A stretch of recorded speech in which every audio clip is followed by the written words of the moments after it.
How's it going? How's it going? Testing. How's it going, you guys? Welcome to another coaching call, Iron Faith coaching call. Going to be answering all your guys' questions for the next hour. So feel free, throw your questions in the chat. Let's start off with questions from my online academy.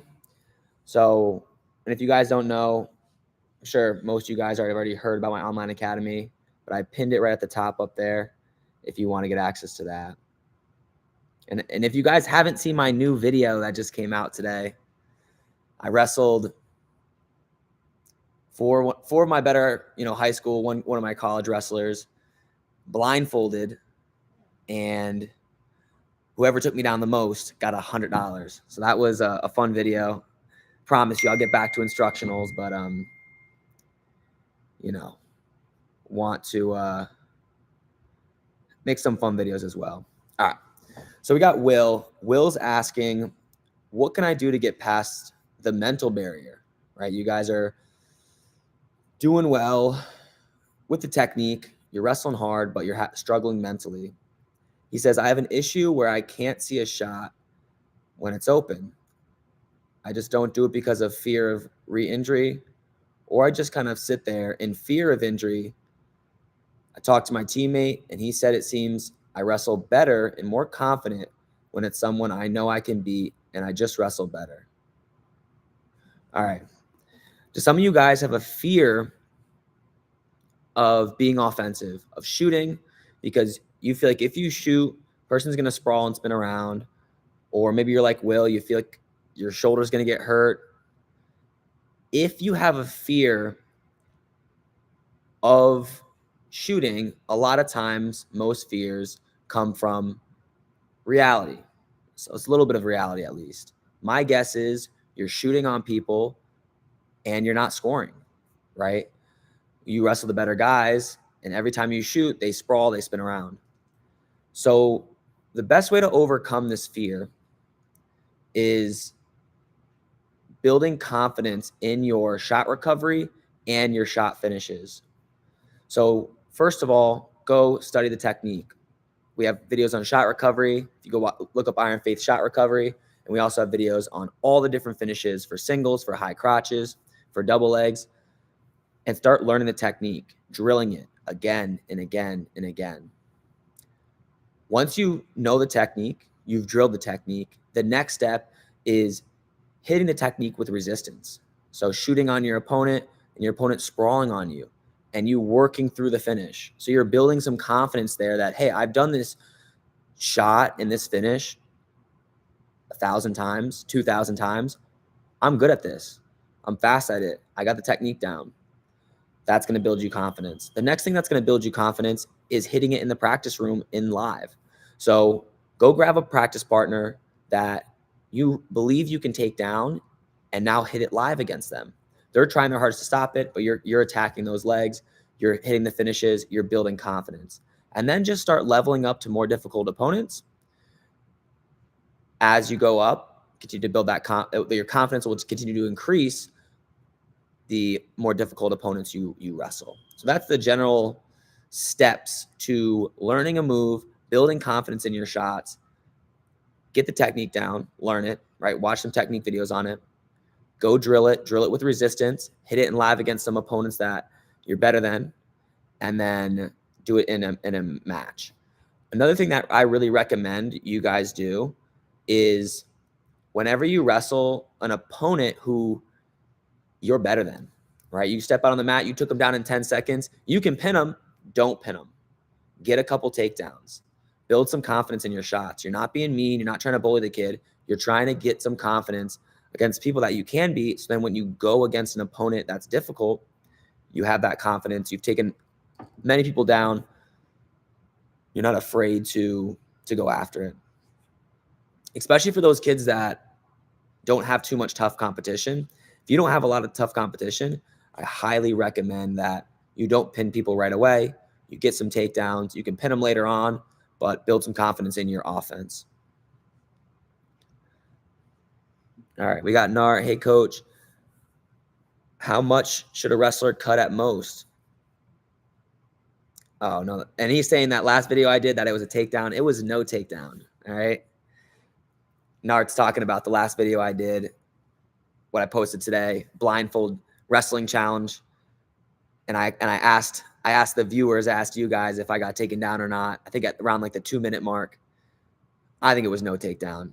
Nart's saying it was. But moving on. So how much should you guys be cutting weight? I think when you're younger, I would say like middle school and below, you're avoiding cutting weight in general.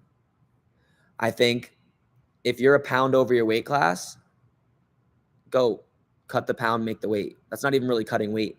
It's just drinking a bottle of water less, doing a little bit harder of a workout. So if it's a very small amount of weight, like a pound, pound and a half, even 2 pounds, depending on what size you are, make the weight, make the cut. Not a big deal. You know, obviously if you're 50 pounds, then a pound is a bigger percentage of your body weight. So it's more difficult. But if you're, 200 pounds, a pound is like really nothing. You probably like sleep off 3 pounds anyways. So my first recommendation is if you have an athlete that's younger, really avoid the cutting weight, focus on the training, but, definitely don't be afraid to lose that pound. Even if I'll tell you the truth, like I don't want to cut my kids cutting weight, but I have a 2-year-old. I have a 3-year-old and a 1-year-old. When my 3-year-old is 7, 8 years old and he's wrestling and he's a half pound overweight, depending on the scenario, I may have him get a workout in before he hops on the scale. I'm never going to be like trying to cut weight or trying to run away from opponents. That's ridiculous. But I think there is a balance to it. I think a lot of people on social media say never cut weight, cutting weight's horrible. But just be rational about it. Is it a half a pound and your kid's 10 years old? Dude, that's a 30-minute workout. It's not a big deal if he does that. And a lot of times, I do believe winning at a young age is nice. It's important. If you find success in something, you're going to want to continue to do that. I don't think you're going to, cut 3 pounds, run away from competition, putting winning as this big thing on your kid's head. But if your kid has to wrestle up 4 or 5 pounds and he's a 50-pounder kid, he's going to be at a huge disadvantage and he's going to constantly get beat up and lose that confidence. And it's going to be very difficult for him. So find that balance. I would say a pound to a half a pound if you're a little kid, even in middle school. But in general, you're not trying to cut weight, but you need to make weight. Like if you're on a middle school team and you're 75 pounds and you weigh 77, 76, you got to drop that weight. If you start getting 3-4 pounds over in middle school, I would think about changing weight classes. For high school, 3-4 pounds, that's kind of normal. I'm not cutting like 10 pounds, especially with the way high school goes. The problem with cutting weight, especially for high school, is a lot of high schools have a lot of competitions. Tuesday, dual meet. Thursday, dual meet. Saturday, tournament. So because you're competing so often, you can't fluctuate your weight the same as in college, where you really only have one tournament or one dual meet a week. When you have one tournament, one dual meet a week, you can lose and gain weight in a more consistent way. But if you're having 3 tournaments or 3 competitions or 2 competitions a week, you just have to stay down to weight anyways. So you really should only be cutting like 2 pounds, 3 pounds, 1 pound. So hopefully that, Scott, my son's in 3rd grade. So hopefully that helps you guys. Cutting weights. And then I'll just tell you my experience so everyone understands. Never thought about cutting weight in middle school. Didn't cut weight in high school. Maybe a couple pounds, like I was saying in high school. I did cut for a big tournament. What I mean by that is the whole season I might have went 170 pounds. And then for the national tournament, I might have cut down 1 weight class. Because that's one event. It's one cut. It's day before weigh-in. I want to perform well. But I'm finding that balance. Like even in college, I was cutting 9 pounds. That was a lot, but I was a bigger kid. I was up at 170. I was probably weighing 174, cutting to 165. So just kind of making that cut. If you're a 125 pounder, you probably should only be cutting 4 pounds. So hopefully that helps you guys with the cutting weight aspect. Scott, he's saying my son is in 3rd grade, has some attention deficiencies, missing a lot when the coach is going through the technique. He is a newbie. Any advice with different learning styles? Hey, Scott, I totally get that. And every kid's going to be different. What a thing I've noticed with athletes is different athletes have different attributes. One athlete might come in very athletic, very stubborn, doesn't want to learn. Another athlete might be kind of not very athletic, a little bit weaker, not as fast, but he loves to study, loves to get the technique. And that's the thing I love about wrestling. No matter what your kid's like, no matter who you are as an athlete, you can use the things that you have to your advantage to jump levels. If you're a fast athlete, you can use your speed. If you're smarter and you can pick up technique faster, you can become a more technical wrestler and really understand that aspect. So Scott, for your son, what I would recommend is supplementing extra technique outside of the wrestling practice. So one thing I truly believe in is building out a wrestling system. So Scott, if you're not already inside my free online academy, I would jump inside the free online academy, and there's all of my technique videos there in an organized place. You can obviously ask questions in there as well. Post your son's matches. But what I would do is start building your son's wrestling system. What takedowns does he do? What turns does he do? What escapes does he do? And help him to focus on those, refresh those. Go to, say your son likes the double leg. Go watch the double leg video. Really understand it more. Put some extra emphasis on that. If your son likes a cow catcher or DJ, go watch that video. Understand how to wrestle from that position. So my recommendation, Scott, is supplement some of his training with some watching, some of the free videos that we have on YouTube. That's specific to what he already likes to do, just to refresh it. He can even hit some moves on you. I know obviously he's in 3rd grade, super small kid, but he can just kind of work some of that. Doesn't have to be too crazy, but I think additional, training like that will help him stay on top of it. Justin, cut from 150 to 130 my senior year. It wasn't bad cut. Once it was off, it stayed off. Worst part was the last 5. Yeah, always the last bit of the weight is always the toughest to cut. I remember some horrible weight cutting stories.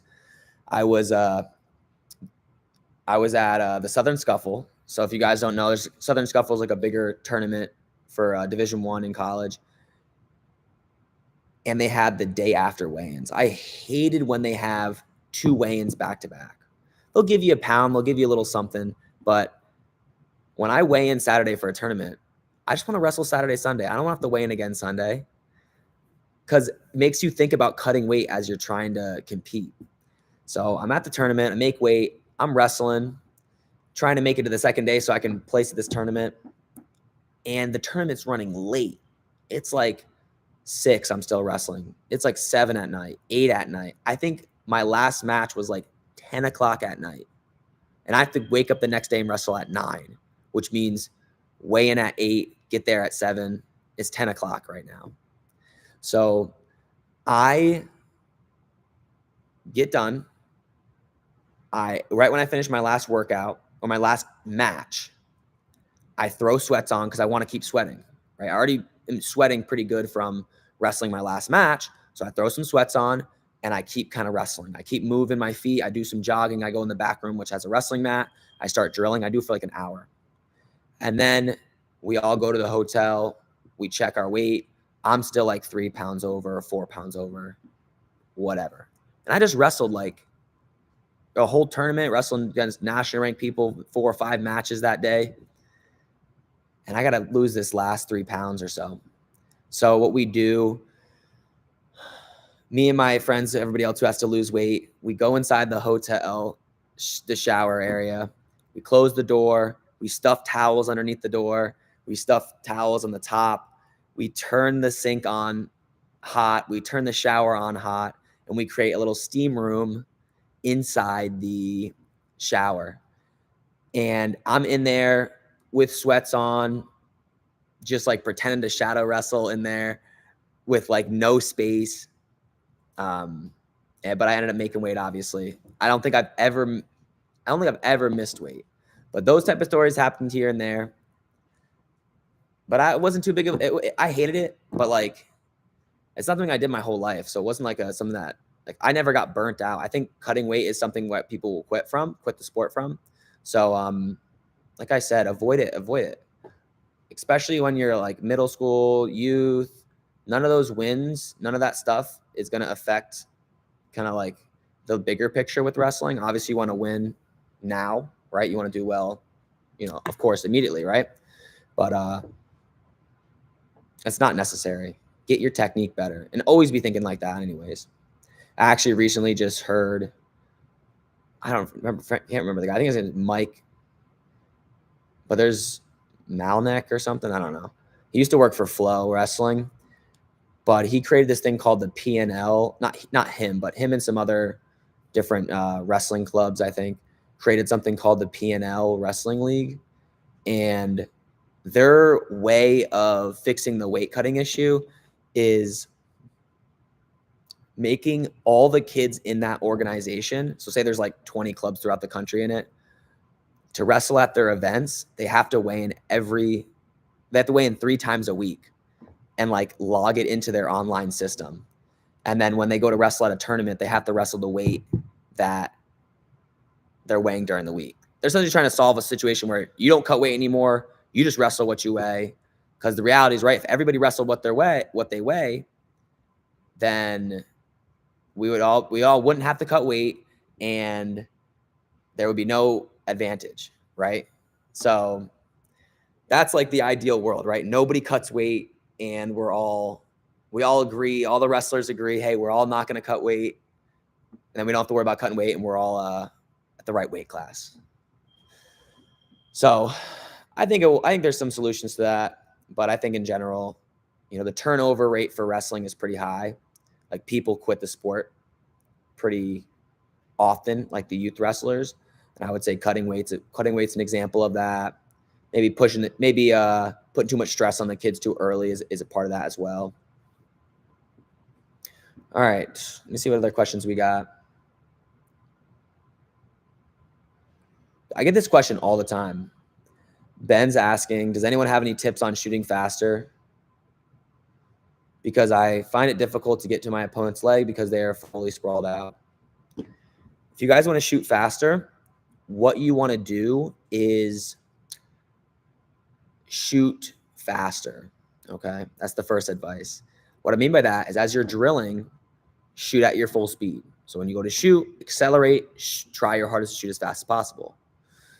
Most people, when they drill, they're drilling at like a 70% speed, 80% speed. But when you shoot, especially if you want to shoot fast, when you go to shoot, even though you're drilling, it's 100% speed.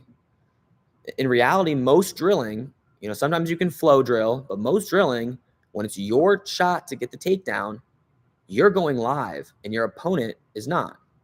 So you're hand fighting hard, you're shooting fast, and you're finishing. So that type of drilling itself will get you faster and accelerating into it. Another thing that's probably not allowing you to get to the legs is your timing is off. You're probably shooting when the opponent backs up. You're probably shooting when your opponents are thumb blocking on you. And you just don't have the correct setup. So you got to set your shot up by pushing into them, make them push back, and then drop underneath and shoot. You can pull on their head. They pop up. You can shoot. But you probably are missing some of that setup portion as well for your attacks. I always wanted to do a weight cut video too. Show you guys the way I think you're supposed to cut weight, like maybe a week-long video of me just cutting 10 pounds from the start of the week to the end. But I personally don't really want to do that. All right. Natural Athlete, WC, maybe that's Wrestling Club. What is something you would do before a match to boost your confidence? I think I'll just tell you, I don't know if it's necessarily a boost of confidence, but I'll tell you guys what I do before a match. Before a match, I had a specific routine that I would do. I would get to the mat maybe 3 matches before I'm up. So I really would do it 2. So I'm up in 3, like in the hole, right? I start pacing back and forth, doing a little stance of motion, moving around, and the thoughts that are going through my head are stay in a good stance, hand fight to my underhook, move them around, stay in a good stance, elbows in. And I would be like mimicking that as I'm like doing stance and motion, doing some fast feet, getting warmed up. Towards the end of that match, I would take my sweatpants off. All right, match would be over. Next people come up. So I'm up in the following match. I'm again still having these thoughts, these same type of thoughts. Stay in a good stance, hand fight to my tie up, be aggressive, attack, get to my tie up and shoot. These kind of sayings, I'd always just think about what I'm going to do those first 30 seconds. And then, take my shirt off halfway through the match, throw some headgear on, and just get ready to go. Meaning like just lock in, start really focusing. And then like the last, right when if the kid got pinned or teched or the match, whenever the match ended, I would jump as high as I could, squat, jump as high as I could, slap my legs, slap my face, walk out and wrestle. That was my little routine. I think anyone can kind of copy something similar. Can't think about who you're going to wrestle. You can't think about things you can't control. You just think about what you're going to do. Think about the shots that you're good at. Think about the setups that you're good at. It's almost like good self-talk, but don't think about things outside of the present, what's going to happen right then and there. So hopefully that's some advice for you to build some confidence. And my belief with confidence is I actually believe confidence is something that is built from a couple different things, but one of the things that confidence is built from is success. So I'll list off a couple of things what I mean by that. You win a match, you've gained confidence. You lose a match, you lose confidence. So a lot of times people like expect the confidence to happen first, then the winning. But I think confidence a lot of times is built from winning more matches, doing well. Another way that confidence I think is built from is working hard. If you're putting in more work, you're putting more reps in, you're putting more time in, you're going to be more confident than the kid who's only been wrestling during the season. So some of that stuff builds confidence. All right. Roy's asking, is there an improvement advantage in doing freestyle and Greco versus hard drilling folk style in the off season? I'll tell you the truth. I always tell you the truth. I don't know why I say that. All right. But what am I going to do this year with my club? I'm going to do freestyle wrestling, not really Greco-Roman, but freestyle wrestling from April, May, June, maybe midway through July. So for 3.5 months. I don't know the answer. This is my first year doing that. In the past, we did one freestyle day a week. But what I did, our goal here at Iron Faith is to build the best club in the world. Our athletes compete at the highest level in the world. And I looked at the best clubs in the United States, right? What clubs are the best?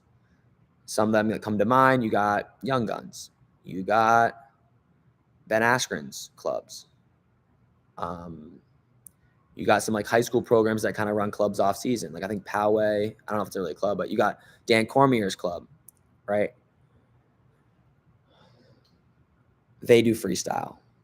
They do specifically freestyle for a certain amount of time. A lot of the clubs in PA, a lot of clubs in New Jersey do that as well. So I don't know why necessarily. I can give you some insight, some of the things, but I'm going to copy what the best clubs are doing. And I'm going to give my athletes that opportunity. But then I talked with somebody like Jason Nolf, who's like, I never really trained too much freestyle. He's one of the best wrestlers in the history of college wrestling. He's like, I didn't really train much freestyle because his goal wasn't to be an Olympic champ. His goal was to be a national champ, college national champ. So he didn't necessarily train freestyle until he got to college, he said, and he would just train it during that was the same, like a few months during the off season. Similar with pretty much every Division I college does that.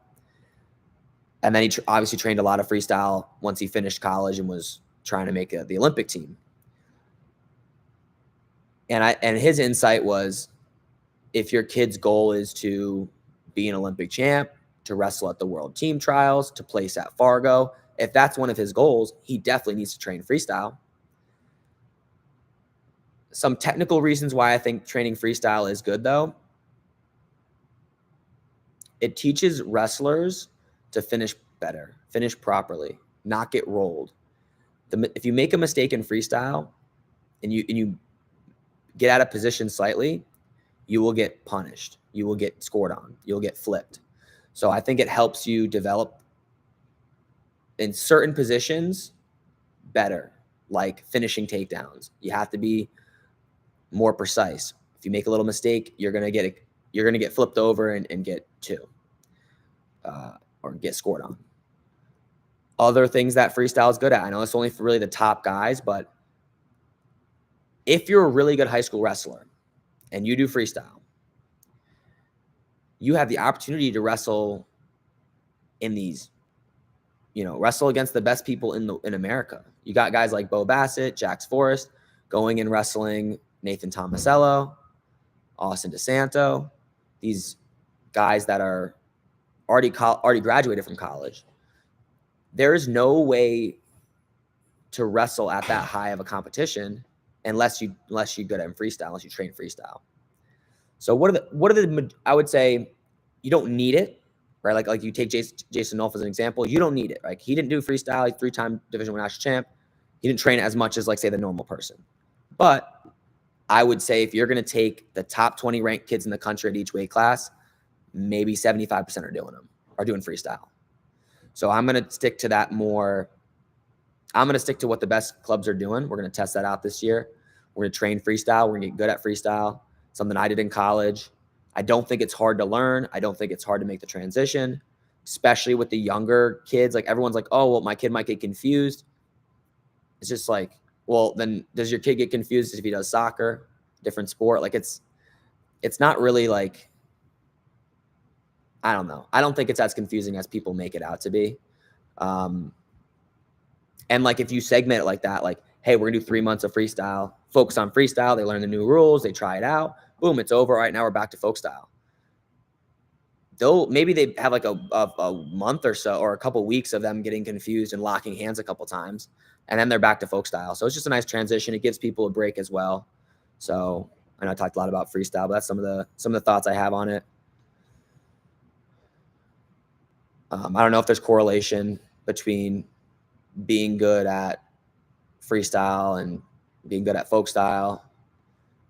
I mean, to me, probably doing more folk style makes more sense, but I don't know. The best guys do freestyle. So I think you can't really argue too much with that proof. All right. Justin,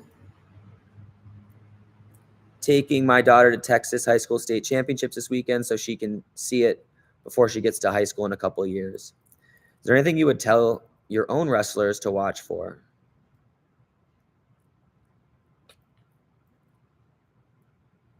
I would pick out the best wrestlers. If I was going to take my kids to, like, go watch a college match, go watch some level that's higher than theirs, I would pick out the best kids and tell them, that's how I want you to wrestle. Look at these best kids. Look at how they win. Look at how they lose. Look at their pace. So that's what I would do, Justin, when you're going there. Give your daughter somebody to look up to, somebody that she could see herself becoming as far as in the wrestling side of things. So maybe you can already look this up beforehand. Hey, this girl over here, she's a 2-time state champ. Look at how she wrestles. She's super aggressive. Look at how she warms up. So pick out some people, the best people in that tournament, and that's what I would look to do, Justin.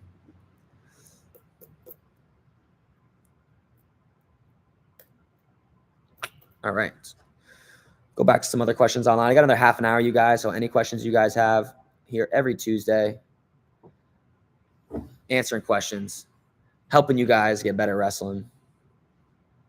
And if you haven't yet checked out my new video, me wrestling 5 of my athletes blindfold, you got to check it out. It's pretty funny. I I got really gassed, really tired, and got beat up pretty bad in the last couple rounds. All right, we got Alexander.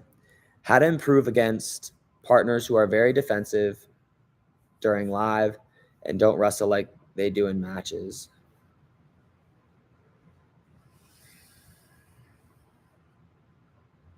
Is there any risk of developing bad habit, forcing moves in practice?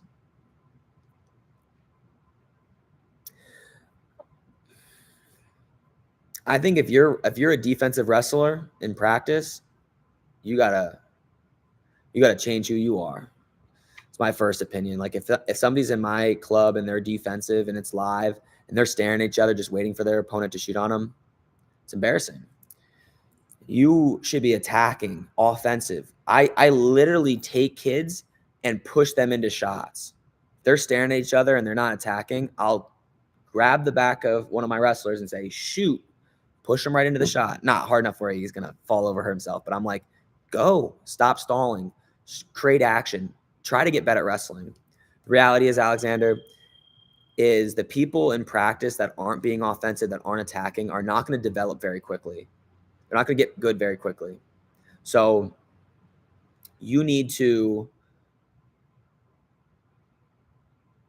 I'm getting sidetracked. My bad. So in general, don't be that wrestler, right? First thing, don't be that wrestler. Second, now how do you wrestle somebody like that? That's fine. You got to know how to do that, because in matches you will wrestle people that back up. Couple things, you can push them towards a wall and take them down on the wall, right? Make them back up until they go into a wall or out of bounds. Just push them out of bounds. That's another thing that helps with freestyle. Freestyle helps you with mat awareness, knowing where the out of bounds line is. You can start circling instead of chasing them, trying to get to a wrist first. You might have to take a couple shots in a row. Like you shoot, they stop your first shot, you hit your second shot.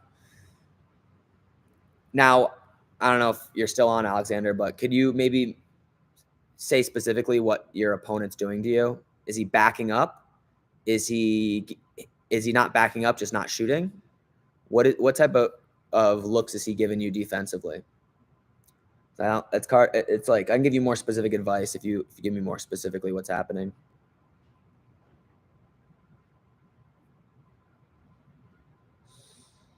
All right. And I got Chris in here saying, how to get your kid to be more aggressive and offensive? I have a 9-year-old who is stronger than most kids his size, and he can take great shots, but this year he looks like he has completely forgotten all his offense and only wants to depend on his strength. Can't figure out how to get his mind back to focusing on offense. Chris, I guess if somebody is struggling with offense, being aggressive, first just ask them what it is. Try to figure out, why aren't you shooting? Are you not shooting because your practice partners are scoring on you and you're nervous about continuing to get scored on? One thing I would encourage in general is what I do. Kid's not aggressive. A kid's not getting takedowns. I talk to him and I say, hey, I'm going to pair you up with a kid that you're way better than, and you better shoot. I know you don't like shooting, but you can easily take this kid down. Go in there, work your takedowns. So that's kind of what I do, is I like really allow them to go live against someone they can easily beat and just kind of get some confidence there. Just take them down. Again, do another takedown. Don't ride them out. Shoot again, and start building that confidence kind of in the reverse direction there. All right. The J Duck. All right. Do you know how to make yourself stronger mentally? Like sometimes in practice, I get so tired when live wrestling, and when I get on bottom, and I just stay there, and I feel I have more in me to escape. Yeah. I've had stuff like that happen to me. I get it. I'll tell you a quick story about what got me more mentally strong. So I'm in college, and one of my assistant wrestling coaches is doing privates with me once a week. So one day we go in and he's like, hey, we're just going to wrestle live. And I'm wrestling him live and I start getting tired. I'm dying. And I want to just quit, right? And he said, you get a drink whenever you want, but you can't get a drink of water first because then you show that you quit, right? He broke you mentally. Well, I was the one who got a water first. I go get a water, come back. He breaks me again, and he breaks me again. And I keep giving up, and I'm like, man, how is this even possible? My coach, who literally doesn't even train, like I'm training twice a day. My coach, who literally doesn't even train, is so much more mentally tough than me, right? That he can break me, even though he has horrible cardio. So that's when I realized, the JD Duck, right? That everybody always says, I need to get my cardio better. But you can have pretty bad cardio, but be so mentally tough that you could just push through it. And that experience got me more mentally tougher. So what I suggest is push yourself hard, as hard as you can every practice. Push yourself so you break. It's going to be tough. And literally over time, you're going to become more mentally tough. It's not a flip of a switch. It's a continual progression of pushing yourself harder, pushing past the limit, getting tougher, getting more mentally tough. That's how I think the best way to get more mentally tough. You need to go way harder. Go as hard as you possibly can every practice. Try to break yourself. I mean, not every practice. I don't know. It doesn't have to be every practice, but that general idea, pushing the pace. And then the other thing too is like, dude, you can't give up. I mean, like to me I did. I'm not saying anything wrong. I did give up against my coach. I never gave up in a match. And part of it, like, I think part of it is like, it's embarrassing and you can't allow yourself to give up, but that's on you. Like, I'm never going to tell a kid like, oh, I'm embarrassed that you gave up. I just think like I would be embarrassed myself if I gave up. So you kind of gotta decide for yourself. Like, I'm not giving up, dude. Like that's the last thing. That's all you got to do. All you got to do is just not give up. You don't have to win. All right. Going back to Alexander, he was having a problem with the defensive wrestler, defensive practice partner. The defensive partner in question keeps their elbow tight and never reaches first or ties up. They stay tight and wait for me to tie up first, trying to improve my hand fighting, but find it hard when they aren't giving me anything to work with or chain wrestle. Maybe you have to develop a shot from the open. I think you can circle. You probably have to improve your hand fighting, right? You can circle instead of pushing into them, circle, make contact, and you got to improve your hand fighting. If he's staying in a tight ball here, you can snap them hard. That will open them up a little bit. Pull hard. Hand fight to the position you want to be in. I have a whole video on stalling. Let me see if I can just send this in the chat. 1 second. All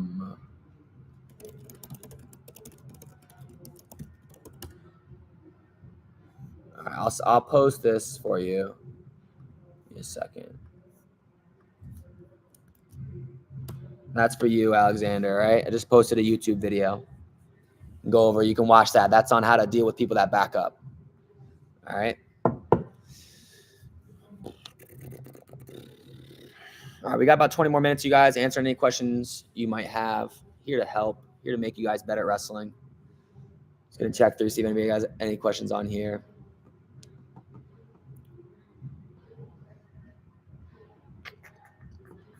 If you haven't yet, join the free online academy up there. Links up there. Get access to over 50 free instructional videos. It's popping. If you sell wrestling shoes, you can go on there. You can sell your shoes. All right. Gyro says, how to find more openings on double legs. I'm really fast, but I don't know how to use it well. I think some of you guys may not really understand the content I have out right now. I have, ready? Like I'll give you an answer, Gyro. But there's like a 50-minute video on double legs. I have a video on almost every topic you can possibly think of.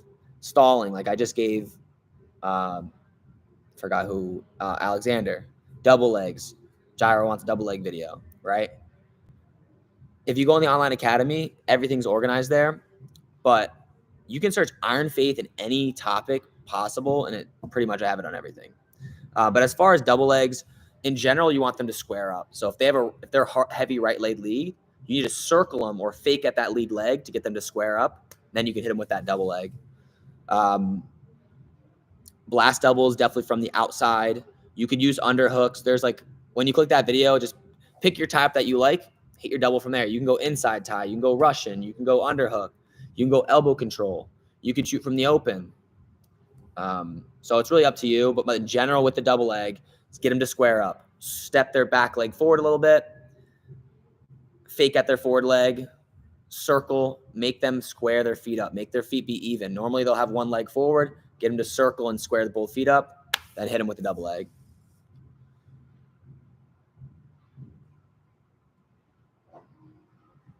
I know. That's the problem. I know a lot of natural athlete WC is saying they may not be motivated enough to watch a 50-minute double leg video. I get it. I put some timestamps on there at least so they can pick the specific part. But I do long instructional videos. I understand that. But my thought was just put everything in one place for you guys. Then you can use the timestamps to get to wherever you want. Sean's asking, front head or meat hooks, which do you prefer and when? I coached when someone who wouldn't teach front head as it coached kids to stay out in front. Meat hooks, I never heard that term, I guess. Is that a underhook from a front headlock position?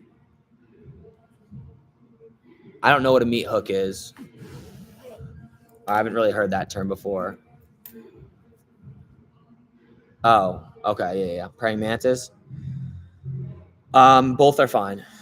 They're both fine. I think as far as the front headlock goes, you need to be good at the front headlock. There's many different ways to score. There's different options. You can do V blocks. You can do arm drags. You can do throw bys, DJs, cradles. A lot of that stuff works. There's just some fundamentals to front headlocks that you need to make sure you have right. Praying mantis is great. The meat hooks, but you have to have your elbows in tight. That's general stuff for the front headlock. But chin and tricep works. Locking your hands together works. Chin underhook works. So, Sean, I don't think there's a one good, one bad. In general, when somebody shoots on me and they don't get to my leg, I'm sprawling and spinning, getting behind them very quickly. Now, if they get to my legs, I'll sprawl off of it. I go chin and tricep, but I can wrestle from all the positions. So I would develop both. That's my opinion. I think the praying mantis is hard to deal with though. If I shot on somebody and they were on my armpits, I would feel more nervous because it's hard to counter that. If they have my chin with a regular front headlock, I can control their elbow. So there are some.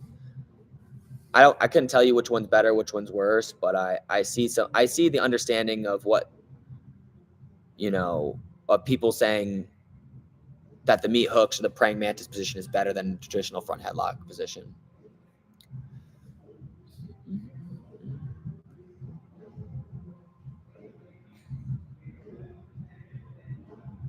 Yeah, pretty much, Gyro. If the stance is squared, you can shoot, especially like a blast double. As long as you keep your elbows in, if somebody hits a double on me, I might try to catch an underhook and like do a DJ to them or do a underhook knee pick.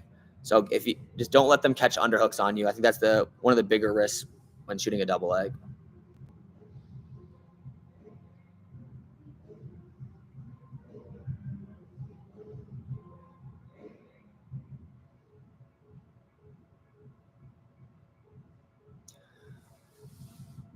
All right. How do you schedule practices for skill development like over the course of a week? So this is how I run my practices. Some of you guys might have heard this before. And I'll tell you how I run, like, this is like middle school, high school practice. The youth is the same. I just shorten it. So hour and a half practice. I do a half an hour drilling, half an hour of technique, half an hour of live. Obviously, drilling is included in the technique portion as well, but I'm going to show something specific. We're not just going to rip through drills. For the drilling portion, I start off with takedowns to escapes. I allow them some freedom to shoot their best attacks and work their stand-ups. Then I have them work defensive takedowns to turns. They then, they're working their sprawls, they're defending different shots, and they're working their top. That takes about 10 to 15 minutes. Then I do 15 minutes of specific techniques where one person goes for a minute straight. For example, partner one, double legs, ready, go, and they just rip double legs. Time stops. All right. Other partner goes, ready, go, double legs, just rips them, right? Where their partner's giving them a little bit of defense. And I pick certain techniques that I think everyone should know. What do you have to know? This is everybody, right? Double, single, high crotch, out the back door finish, backside finish, cut double finish, scoring from a front headlock, sprawling, obviously. Not too many more, though. Like, obviously, yeah, the different finishes on each of those shots. So I'm going to hit these positions where I think everybody needs to know, and I'm just going to have them drill hard there.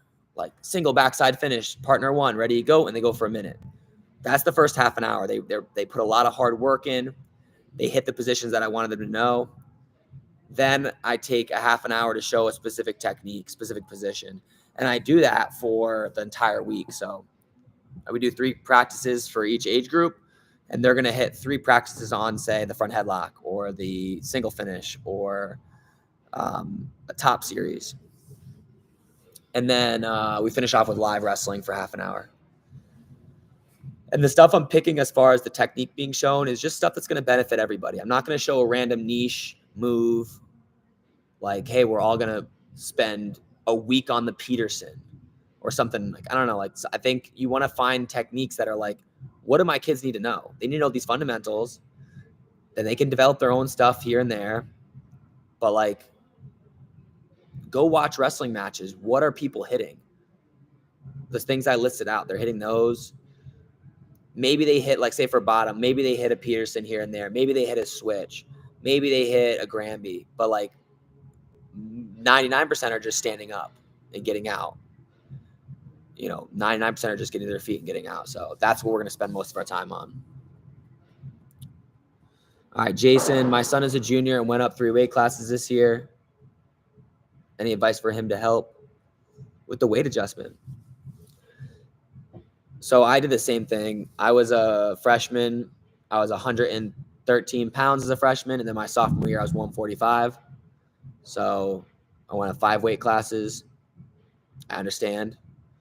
I probably should have cut down to 38 because I wasn't really 145. It's like, well, I was, but like, maybe like 142 or something, like 41. But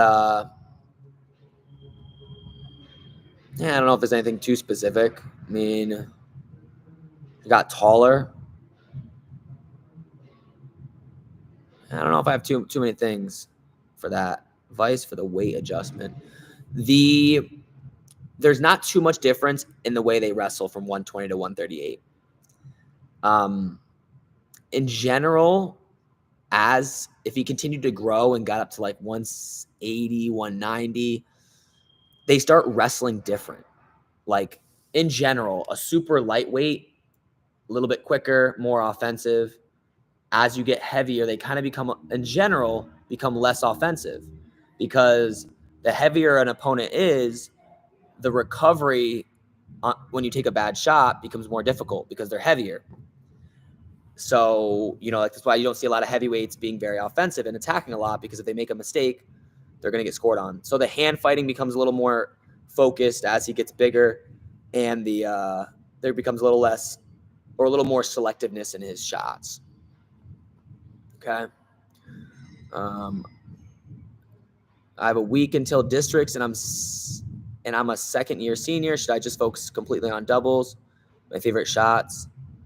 Yeah, only you got a week before districts. Yeah, you should be repping all the stuff you're going to hit in that match. Don't spend a day, don't spend a minute on some random move that you're not going to use. You're about to wrestle in your last tournament of your year or a tournament to qualify for states. You better rip your best stuff again with resistance in live, setting it up, getting the details perfect. That's what I would do 100%. I'm not learning new stuff a week out before my end of the year tournament. No problem, Jason. And if you haven't, Jason, yet, definitely join the free academy up on the top. Answer questions in there and help you guys out. Sean, in creating practice plans, I tend to instruct to the point that we get less live than we should. Tell me why we need more live in practice.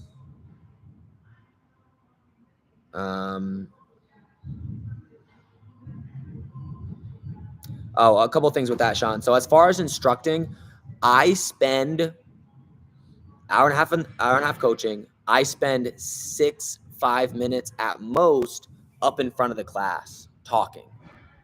I think in general, most coaches talk too much when they're showing technique because they really want their athletes to understand. But most athletes will not pay attention and they won't even know what move you hit. Most of the time, I'm calling kids up to show the moves. Hey, we're doing single backside finish. You two come up, drill it. All right, everyone got it. Let's go. I hit the rep twice. I just talk one detail. I'm like, again, 30 seconds every time I circle them up to show something. So you do not want to spend your time lecturing the kids. You need them doing the moves. I teach them as I walk around. Hey, get your shoulder deeper. If I see an issue with everybody, okay, circle up. Let's just do this real quick. All right, back out there. Get them wrestling. A lot of places have 2 hour, 2.5, 3 hour long practices, and they're spending 50 minutes with a warm up in cardio, and 40 of those minutes are them talking and trying to explain a technique. When it's like, no, just go drill. So that's part of it. I don't know if that's what's happening at all. And the second thing with the live portion, I don't know the perfect amount of live, to tell you the truth. You know, it could be 45, it could be 30, it could be 10, it could be 15. I don't know. You know, sometimes in college we would be like, hey, we're just warm up. We're just going to wrestle live for an hour. So I don't know the correct balance. For me, I was like, all right, we got half an hour. I think we'll do that split. I have my youth classes for like 6-year-olds and 10-year-olds are only an hour long. So for them, I'm only doing like 15 minutes alive, like you said, you know, even 10 minutes alive. So,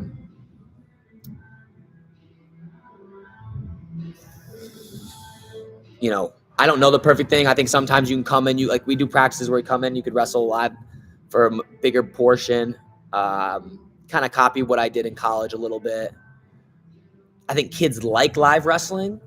So it's enjoyable. It's probably people's most enjoyable time of the practice is going live. They don't like sitting around being like kind of talked at. So, you know, that's another reason why to have maybe more live is they enjoy it more. So that's all I've kind of thought about it. If I came up and I studied more, you know, higher level programs and what they're doing in these countries, you know, maybe I would change what I'm doing right now. But I'm not going to change the live portion right now. I might change the structure of it here and there. Hey, we're going to do situational live. We're going to do longer goes. That's kind of common to switch those things up. But the one thing I did switch recently was that 1 minute go I talked about earlier, where one person hits the same technique for a minute straight. And then we switch, and then we switch.